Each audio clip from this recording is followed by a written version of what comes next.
आदित्य आणि सिया दोन अनोळखी चेहरे एकाच कॉलेजमध्ये, पण दोन वेगवेगळ्या दुनियेत. आदित्य एक शांत अभ्यासू मुलगा जो पुस्तकाच्या जगात रमणारा. सिया कॉलेजची सर्वात सुंदर आणि लोकप्रिय मुलगी, जिच्या भोवती नेहमीच मित्र मैत्रिणींचा गराडा असायचा. आदित्याला सिया आवडायची, पण त्याने कधीच सियाशी बोलण्याची हिंमत केली नाही. त्याचं प्रेम अदृश्य होतं, फक्त त्याच्या मनात दडलेलं. सियाला मात्र याबद्दल काहीच माहीत नव्हतं. ती एका वेगळ्याच जगात होती, जिथे तिचं लक्ष फक्त निलेशवर होतं. निलेश कॉलेजचा कॅप्टन आणि शहरातील एका मोठ्या उद्योगपतीचा मुलगा.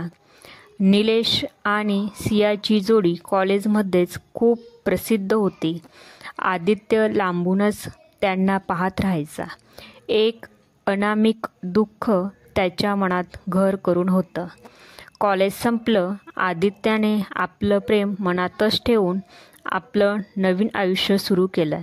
सिया आणि निलेशचं नातं अधिक घट्ट झालं आणि लवकरच त्यांच्या लग्नाची तयारी सुरू झाली.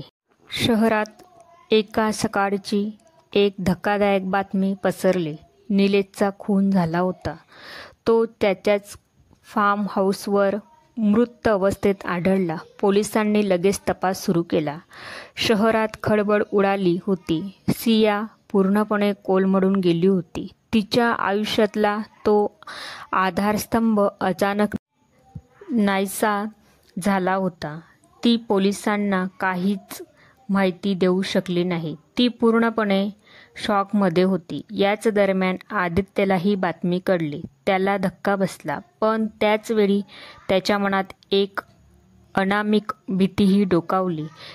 तिला सियाची काळजी वाटू लागली. त्याने ठरवलं, काही झालं तरी तो सियाला मदत करेल.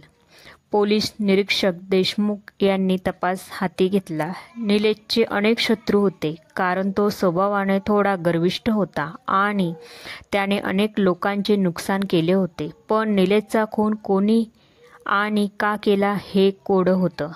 निलेशच्या फोनमधून पोलिसांना काही धक्कादायक माहिती मिळाली. तो एका मोठ्या जुगार रॅकेटमध्ये गुंतला होता आणि त्याने अनेक लोकांकडून मोठी रक्कम घेतली होती. काही दिवसापूर्वीच त्याची एका मोठ्या गुंडाशी बाचाबाची झाली होती. देशमुख यांना वाटलं, हा खून जुगाराच्या पैशासाठी झाला असावा. त्यांनी त्या गुंडाला अटक केली, पण त्याच्याकडे निलेशच्या खुनाबद्दल काहीच पुरावा सापडला नाही.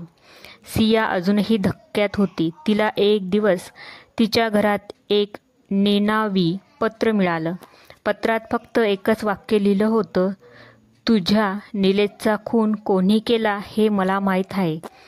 भेट जुन्या लायब्ररीजवळ रात्री 9 वाजता.